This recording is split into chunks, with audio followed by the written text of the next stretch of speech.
Vi un banco de niebla a unos 20 kilómetros y estaba tratando de llegar para hacer un poco de material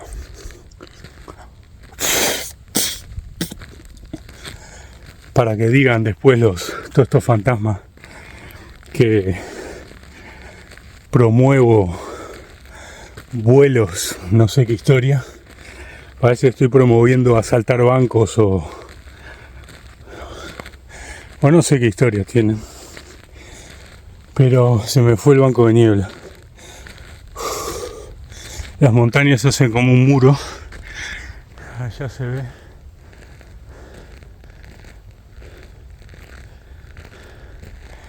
Pero no creo que tengo como 6 kilómetros todavía. Pero no creo que venga para este lado. Está muy tranquilo, muy calmado, no hay viento. Entonces va a ser imposible. Connor, para tu dron.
Bueno, metí 2 baterías a la SYMA para ver qué hay.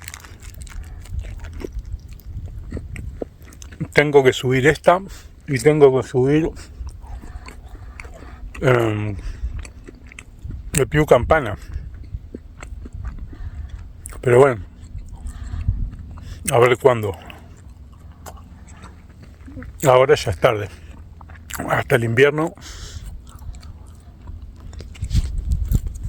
Buen vuelo, un poco de viento, pero el Mini 2 hackeado ha ido bien. He tenido un tema de señal porque estoy bajo un árbol y en un momento quedó en una posición que bueno, así que la única sombra, el tipo acá con la empanadita. Como estos días la única empanada que conseguí es esta, es lo que hay. Tampoco, ¿viste? Todos los días ya es vicio. Así que bien. Voy a ir a procesar el material y a ver qué se ve. Esta es una zona de cabras.